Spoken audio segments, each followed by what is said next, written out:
الفاتحة.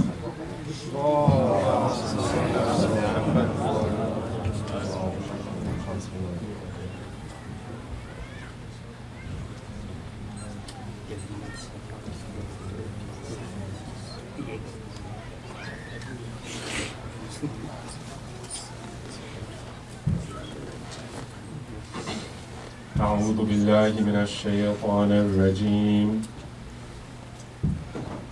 بسم الله الرحمن الرحيم. وبه نستعين إنه خير ناصر ومعين. ثم الصلاة والسلام والتحية والإكرام على سيدنا ومولانا أبي القاسم محمد. اللهم صل على محمد وعلى أهل بيته الأطيبين الطاهرين المعصومين. السلام عليك يا أبا عبد الله وعلى الأرواح التي حلت بفنائك. عليك مني سلام الله أبدا ما بقيت وبقي الليل والنهار، ولا جعله الله آخر العهد مني لزيارتكم.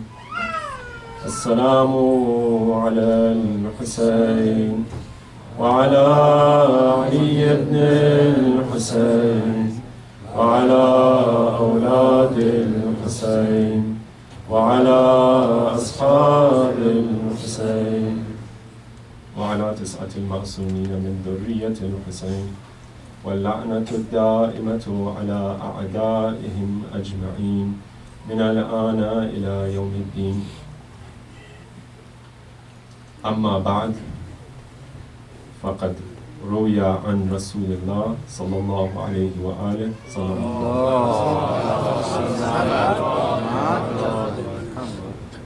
ألا وإن أشبهكم بي أحسنكم خلقا. Dear brothers and sisters in Iman, Assalamu alaikum wa rahmatullahi wa barakatuh. Last night we began our discussion on how we are able to acquire those beautiful virtues and those akhlaq that Islam teaches us. And we began with a discussion of God's creation.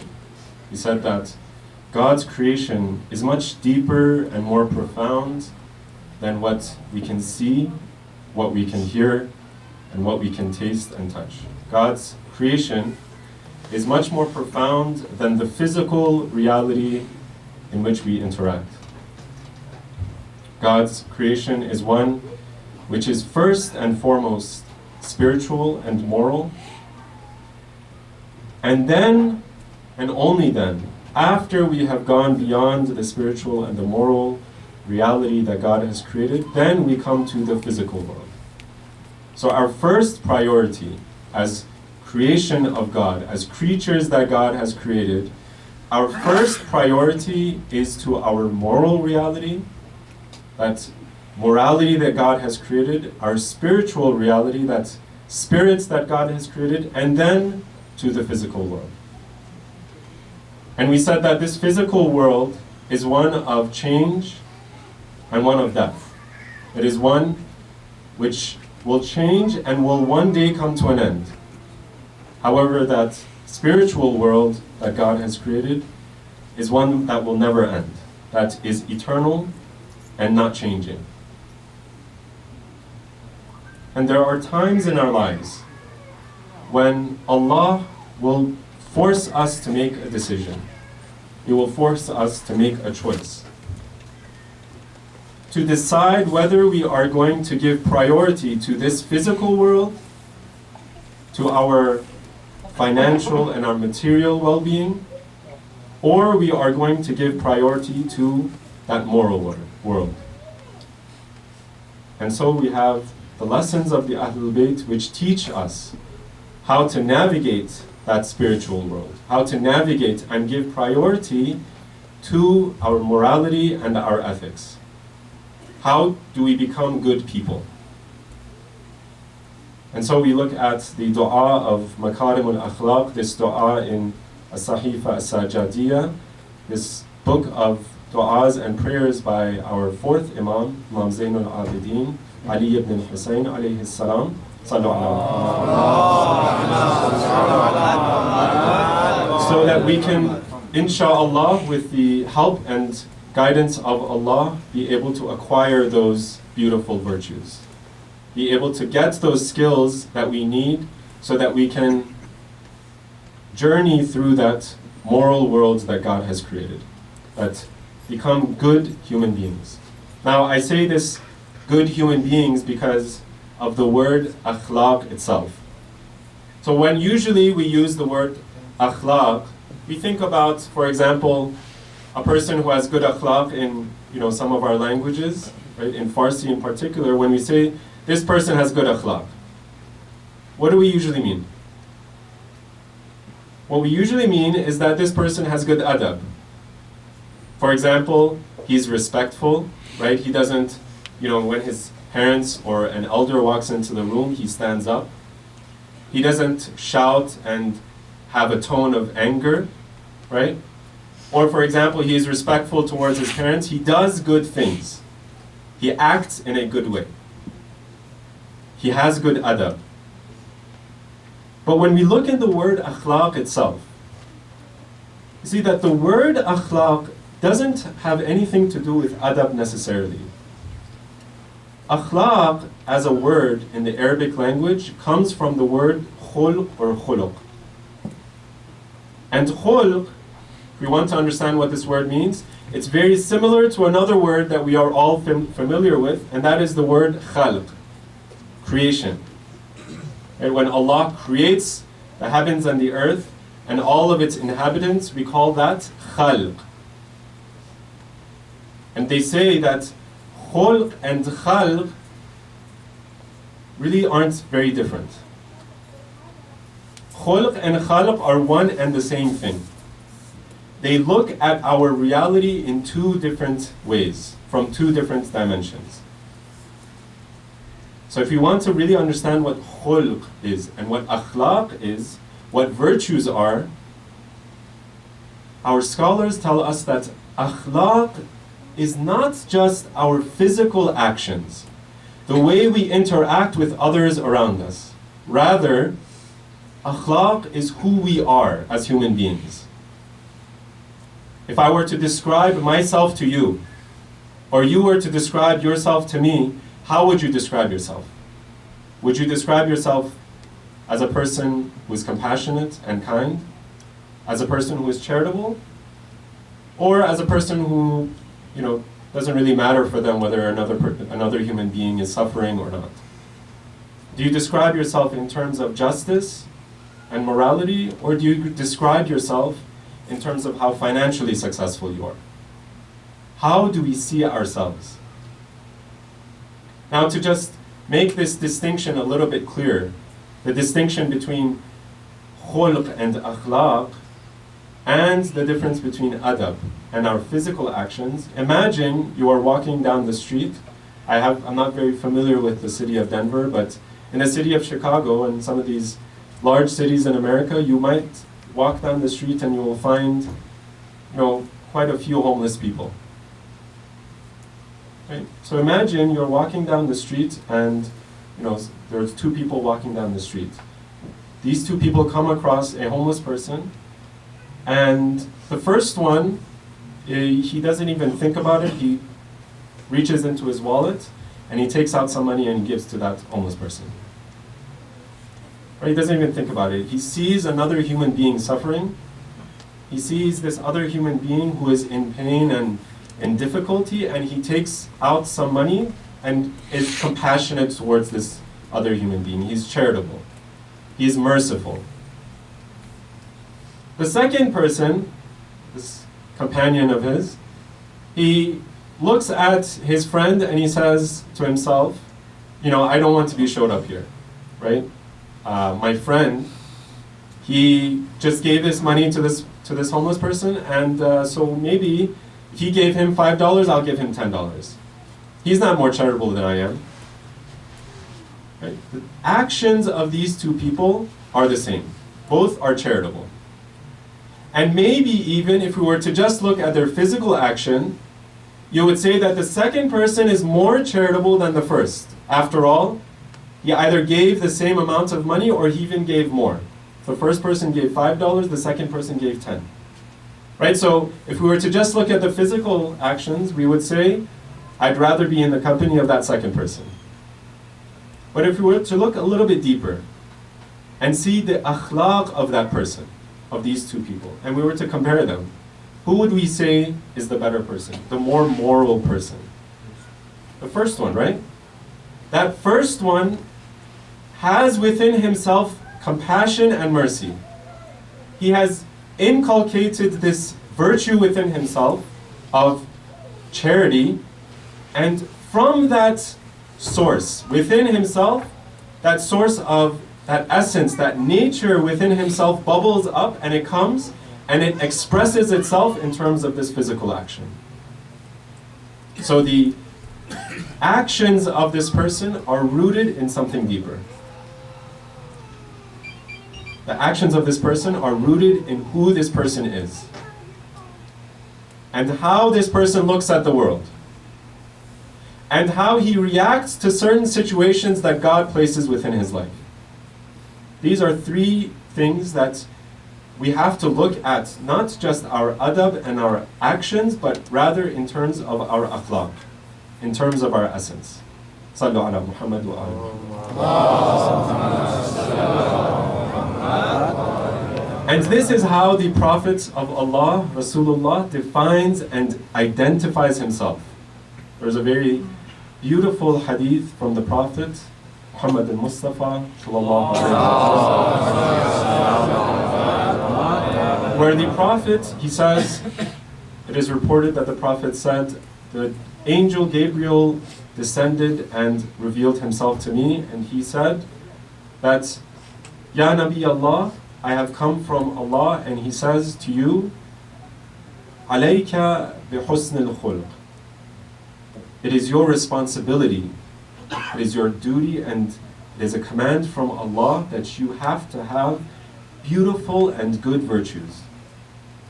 Right? And in Arabic, what's interesting is that the word beauty and goodness can be expressed by the same word, husn. Both beautiful and good.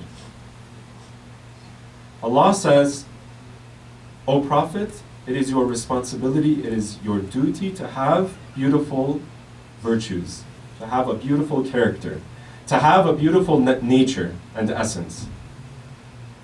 For if you were to have an ugly nature, su al-khulq, if you were to have an ugly nature, then all of the blessings of both this world and the hereafter are going to be taken away from you. And then the Prophet says, Ala wa inna ashbahakum bi ahsanukum khuluqan. If you want to be like me, these are the words of the Prophet. If you want to be like the Prophet, and you want to transform yourself so that you are more like the Prophet, as Muslims and as mu'mineen, that is our responsibility. We have to transform ourselves to become like the Prophet. And so if we want to be more, if you want to resemble the prophets, then we have to focus on this nature that we have, this essence, this khuluq that we have, and we have to beautify and make ourselves good and beautiful. So that's our responsibility, that's our duty, that's our task at hand. We have to, if we are of those who have ugly natures, then we have to transform ourselves and become beautiful and good human beings. And it's a difficult task. What we're basically saying is that we have to become other people. Me as a human being, if I have a bad nature, I have to become another human being. That's a difficult task, right? It's almost like I have to change my ID, right? And not just that, I have to change who I am. I have to change my perspective on the world. I have to change my actions towards the world, and I have to change my reactions in terms of the world. I have to change who I am. It's a difficult task. In other words, I have to change the creation of Allah. And how do we do that? There's a debate among the scholars whether this is even possible. And we learn, though, from the words of the Ahlul Bayt, and in particular this dua of Makarim al-Akhlaq of Imam Zain al-Abidin, that this is, of course, very possible. Allah has created His creation in such a way that He has set certain potentialities and certain possibilities within His creation. And if we are to realize those potentials, if we are to realize the possibilities within our essences and within our creation, then we can become more like the Prophet. What is interesting, though, when we look in Dua of Makarim al-Akhlaq, is that Imam Zain al-Abidin gives us that path. He says, not only that this is possible, not only is this something that we all can endeavor and do, but he gives us the means by which we can do that.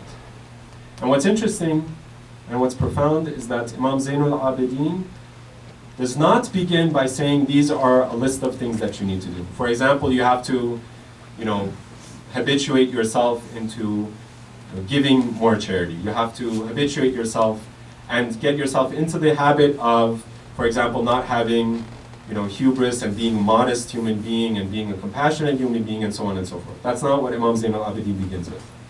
What Imam Zain al-Abidin begins his dua of Maqam al-Akhlaq, this 20th dua, for those of you who are interested in looking up the dua itself. It's the 20th dua of Sahifa al-Sajjadiyah.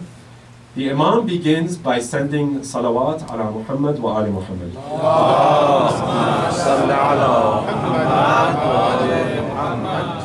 He says, أعوذ بالله من الشيطان الرجيم بسم الله الرحمن الرحيم اللهم صل على محمد وآله.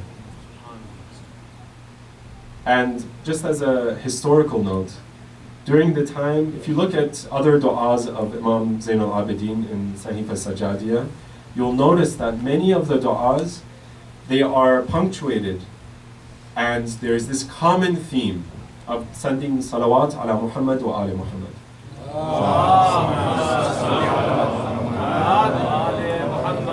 So the Imam, when he is praying, for example, for the companions of the previous prophets, when he is praying for his own companions, when he is praying for those who protect the boundaries of Islam and the Muslim lands, constantly he is reciting this salawat. And it is possible that one of the reasons why Imam Zain al-Abidin was doing this was that Imam Zain al-Abidin, in a time of incredible difficulty, in a time of terror and fear within the Muslim Ummah, was trying to teach the Muslims and was trying to teach his companions and his followers that if you really want to guide yourself and take yourself back to the message of the Prophet, if you really want to understand Islam, then you have to remember Muhammad wa ali Muhammad.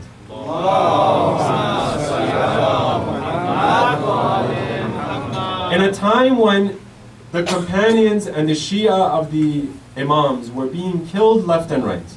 And not just the companions and the Shia of the Ahlul Bayt, but Muslims in general, companions of the Prophet, very well-known companions were being killed. Thousands and thousands of people were being slaughtered in Medina, in Mecca. Right? In all of these different Muslim territories, people were being killed and terrorized. Imam Zain al-Abidin continues that message of the Ahlul Bayt.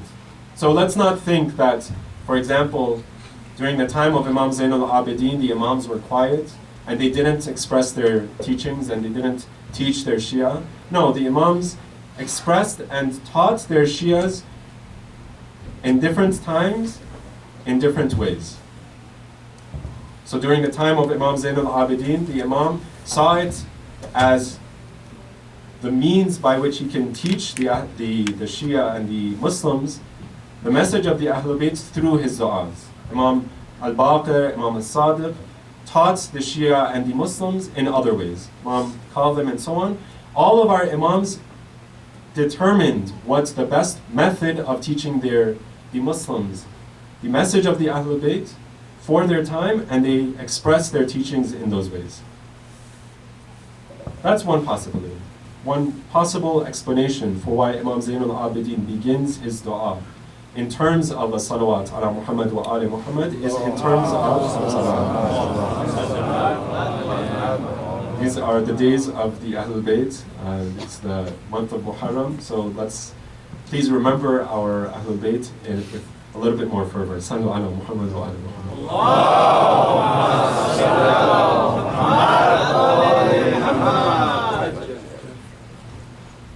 One explanation is this historical explanation, that the fourth Imam was trying to teach the Muslims that your only way of success is through the Ahlul Bayt.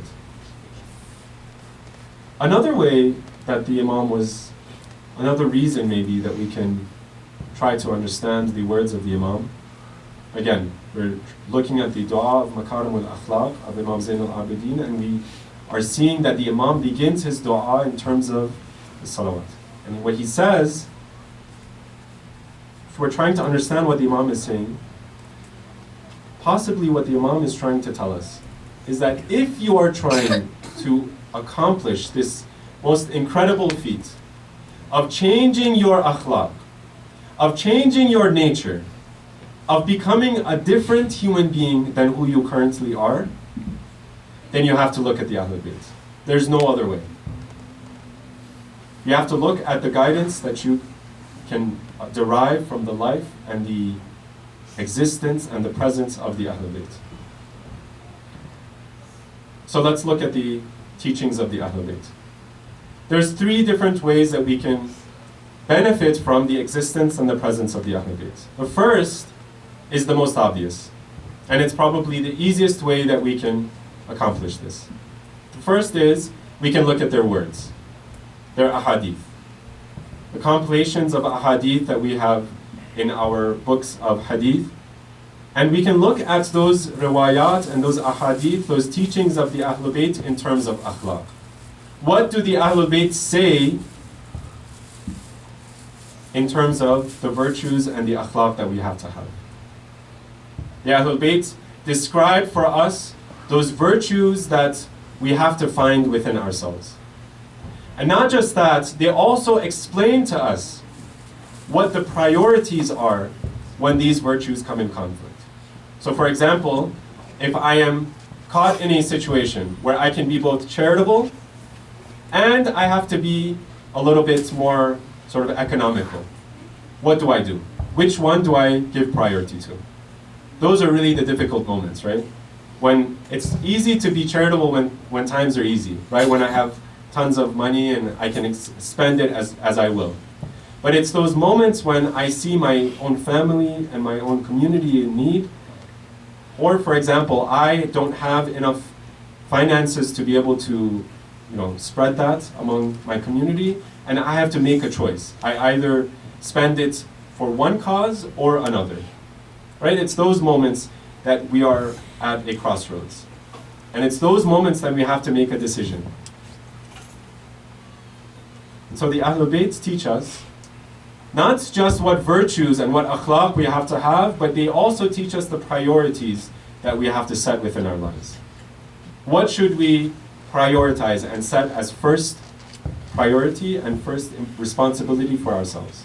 And so we look at, for example, the ahadith of the Ahlul Bayt. There are categories of ahadith of the Ahlul Bayt where the Ahlul Bayt talk about characteristics. And there are in fact books that are compiled that contain these characteristics. One such hadith, Imam al-Muhammad al-Baqir alayhi salam, he says, al-kamalu kullu al-kamal at-tafaqquhu fi ad-din was-sabri ala al-na'iba wa taqdir al-ma'isha. If you want to reach that perfection, the ultimate perfection of a human being is if they are able to understand in a deep level their religion, and they are able to have patience and forbearance in times of difficulty, and then finally, they're able to coordinate and organize their lives and their living and their livelihood in an industrious and an economical way. They're neither too wasteful and spending, nor are they too stingy. right? So we can look at the words of the Ahlul Bayt and learn from their teachings. The second way that we can benefit from the presence and the guidance and the teachings of the Ahlul Bayt is by looking at their actions. For those of us parents here, those of us who have young children, or even older children, we might have experienced this in our own lives. We can tell our children 1,000 different times, in 1,000 different ways, be good to your siblings, be respectful towards us, your parents, be respectful towards other people, be kind and compassionate, don't get into fights and so on and so forth. We can tell them 1,000 different times in 1,000 different ways, but until and unless they see us doing those actions, modeling that behavior, we see that they don't even heed our words, right? Some of us who have younger children, we might have experienced this. So we have to model that behavior, right? We have to show our kids and not just tell them.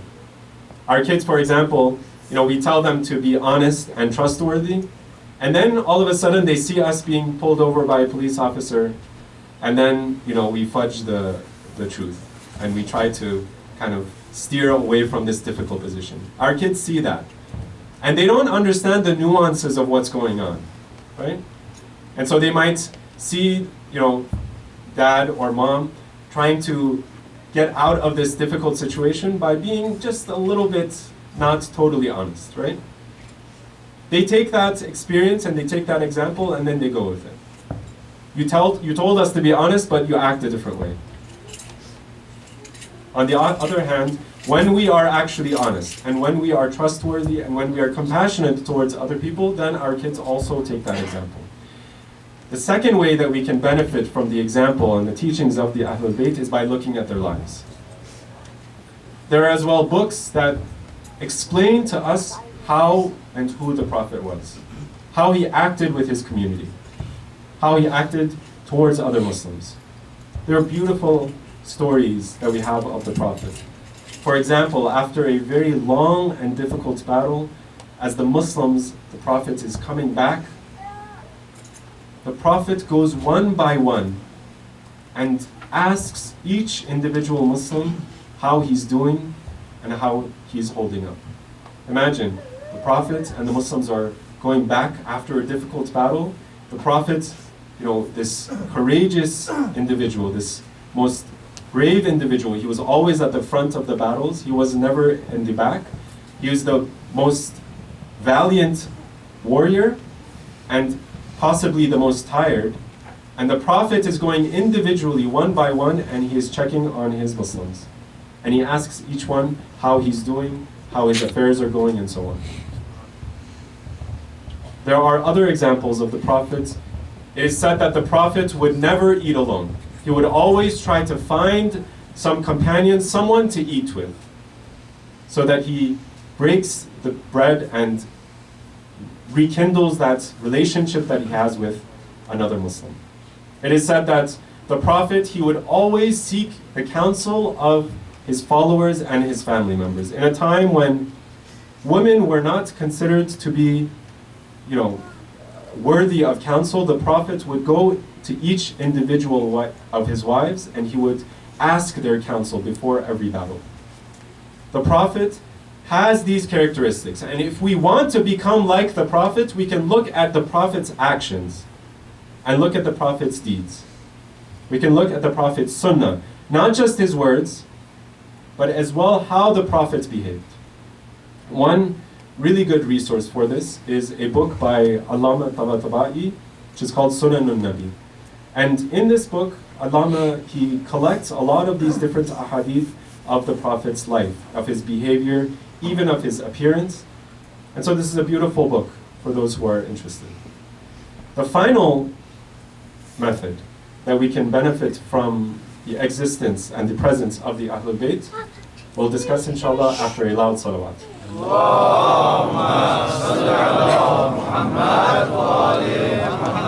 And that is that we have to not just look at the words, not just look at the deeds of the Ahlul Bayt, but we have to create and instill the presence of the Ahlul Bayt in our lives. We have to feel their presence in our lives. In fact, when we look in the hadith of the Ahlul Bayt, they tell us that the different commandments that Allah has given, Salat, for example, the most important commandment, most important law that we have in Islam, Salat, Allah decreed for the Muslims so that they can remember and have this memory of the Prophet alive in their lives. There is a beautiful hadith of Imam As-Sadiq alayhi salam where the Imam is asked by one of his companions, what is the wisdom behind this salat? Allah has decreed this salat for us. What is the wisdom? The Imam says, Fihi ilalun. There are many different reasons. And then he says, and those reasons, maybe one of those reasons is that if the Muslims had just heard about a prophet who had come, a messenger who had come and he had brought a message and he had brought a book, and if we were just left with that memory, that long lost memory of an individual who had come to the Muslims, along with a book that he had brought, the Imam says, along with a book, right? The Quran, Imam is not saying that the Quran is going to disappear. But the Imam is saying that if the Muslims were just left with a memory of some individual who had come and who had brought a book, the Muslims would end up being like those other people who had forgotten their guidance and who had forgotten that message. And so Allah established Salat. Allah established this prayer, this daily prayer, this canonical prayer that we do on a daily basis so that we can rekindle that memory of the Prophet. We can remember this is how the Prophet would stand in front of his Lord. This is how the Prophet would bow down in front of his Lord. This is exactly the way the Prophet would prostrate in front of his Lord. And so we have ahadith that explain in exquisite detail how the Prophet would do Salat. In one such hadith, the Imam, our sixth Imam, explains for his companion exactly how the Prophet would pray. And so we remember and have this memory of the Prophet in our lives through a Salat. If we think of Salat not just as another responsibility that we have to do on a daily basis, rather as a way for us to remember the Prophet and remember the way that the Prophet would interact with his Lord, then maybe we can become more like the Prophet. Maybe we can transform ourselves and become a human being like the Prophet. If we look at the Quran, for example, it is said that in a report, one of the wives of the Prophet was asked, if you were to describe, for example, the behavior of the Prophet, the akhlaq of the Prophet, how would you describe it? The wife of the Prophet responds and he says, have you read the Quran? The person who's asking says, of course, Bala, of course I have. And then she says, well, if you've read the Quran, the akhlaq of the Prophet was exactly like the Quran. So if you want to become like the Prophet, we should read the Quran. And we should read the Quran not just as a book that was brought to us, but rather as a memory of the Prophet. How did God speak to his Prophet? How did God interact with his Prophet? How did God show his love and his affection towards his Prophet? In times of difficulty, Allah will give his condolences and give his support to the Prophet. In times of goodness, Allah will commend and praise the Prophet. Right, there are various ayat of the Quran where Allah tries to give the Prophet a little bit of support. The Prophet sees that his community is turning their back against him, and Allah says, don't worry, this has happened before. Don't worry, other prophets, Nuh and Ibrahim and Lut and all of these other prophets had faced this before, and we will support you and you can face this as well. And the Prophet also gives his praise. In those times of goodness, Allah also gives his praise to the Prophet. So if we are reading the Quran, if we are interacting with our religion, if we interact with our religion as a way of bringing the presence of the Prophet into our lives, then maybe, with the tawfiq of Allah, maybe we can transform ourselves to become more like the Prophet. We can resemble the Messenger of Allah. And we can resemble him in terms of our akhlaq, who we are. And so, if we want to really understand what this is like, we can look at the companions of the Ahlul Bayt.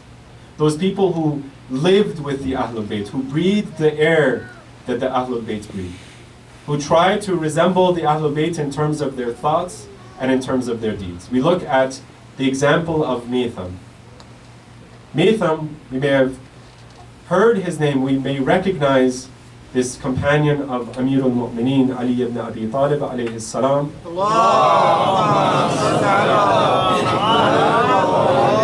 Mitham was a slave. He was a Persian servant and a slave that Amirul Mu'mineen bought, and then he freed, and then he raised Mitham. And so Mitham was one of the closest companions and one of, in fact, the students of Amirul Mu'mineen, Imam Ali. And one day in Kufa, it is said that, it is reported that Amirul Mu'mineen and Mitham are walking in the streets. And then all of a sudden, Amirul Mu'mineen and Mitham gets to a particular date tree. And Amirul Mu'mineen points to this date tree. And he says, "Oh Mitham, do you know what this date tree is? Do you want me to tell you what this date tree is? Why it's going to be so significant for you and for your life?" And Mitham responds, "Of course, Amirul Mu'mineen, please give me some of that wisdom, some of that knowledge." Amirul Mu'mineen, Imam Ali, tells Mitham that, "Oh Mitham, look at this date tree. Because of your love for me, because of your devotion to me, you are going to be hung from this date tree. You are going to reach your martyrdom at the roots of this date tree." And so it is reported that after that, if it was one of us, maybe, what we would do is we would try to stay as far away from that place as possible, 1,000 miles or more. We try to distance ourselves as much as we can. But what Mitham does, what this true companion of Amirul Mu'mineen does, is Mitham goes every single day. He waters that tree. He prays at that tree. And he speaks to the tree. He says, "You are going to be the means by which I will show my love and my affection towards Amirul Mu'mineen. You are going to be the means by which I'm going to reach that highest honor that I can reach, which is martyrdom in the path of Amirul Mu'mineen." And so it is reported that just a few days before Imam Hussein embarked and began his journey, it is said that in the month of Dhul Hijjah, in this moment, in this crucial moment when Ubaydullah ibn Ziyad and the henchmen of Yazid are trying to find out and spot all of the Shia and the followers and the supporters of Imam Hussein, it is said that Ibn Ziyad finds Mitham. And he says to Mitham that either you give up your devotion of Amirul Mu'mineen, or I'm going to kill you. I'm going to slaughter you in the worst possible way. Mitham accepts this. And he says, whatever you might do, whatever power you might have, whatever you might cause against me and do against me, I am never going to stop telling about the fada'il and the virtues of Amirul Mu'mineen. And so Mitham, until the very last moments of his life, until that moment when they cut off the tongue of Mitham, and they begin to dismember the body of Mitham and hang him from that tree, Mitham does not forego his love for Amirul Mu'mineen. This is how we must be. This is how we must transform ourselves. And so when we look at the events of Karbala, when we come to the companions of Imam Hussein, each and every one of them can serve as an example for each and every one of us. There were those who were old and there were those who were young. There were those who could not stand up because of their age and they had to walk with canes. And there were those who were so young that they could not raise their swords. And Imam Hussein had to help them onto the horse. Each and every one of us can find an example in the companions of Imam Hussein. Those men who were so valiant in fighting for their Imam, and those women who kept up the honor of the Imam and the remembrance of the Imam to this very day. And so we look at the journey of Imam. The journey of Imam began in the month of Dhul Hijjah. Before he was able to accomplish the Hajj, the Imam was forced out of Mecca. This place which was supposed to be a sanctuary for all people. The Imam was forced out of Baytullah al-Haram and he was forced on his journey towards Kufa. And it is said, it is reported that at one point during the journey of the Imam, in the place that was somewhat familiar for the Ahlul Bayt, it is said that the Imam looked towards one of his companions, looked towards one of those who was familiar with that region, and he asks this person, the Imam Hussein asks this person, there is a sudden trembling of my heart. It's almost as though I recognize this place. What is this name of this place? And the Imam is told, some people call this place Al-Qadiriyah. Some people call this place Nainawar. And the Imam says, no, these are names maybe, but that's not the name that I am looking for. What else is this place called? Some people call this place At-Taf. The Imam says, no, is there another name? And then it said that some people call this place Karbala. The Imam is alighting and coming to the place and the land of Karbala. And the Imam responds, A'udhu billahi min al-karbi wal-bala. We can imagine the Imam preparing his camps and his tents. We can imagine the Imam preparing his companions and his sons and his nephews. We can imagine the Imam preparing his sister, Lady Zainab. It is said that Lady Zainab, when she got to this place, when the camp got to Karbala, she asks her brother, oh my brother, my heart is trembling in this land. Let us pass by this land as quick as possible. Let us go and proceed onward. And the Imam says, you can imagine what the Imam is feeling. The Imam says, no, this is the land. Look there is the land where we are going to reach our martyrdom. This land was not unfamiliar to the Ahlul Bayt.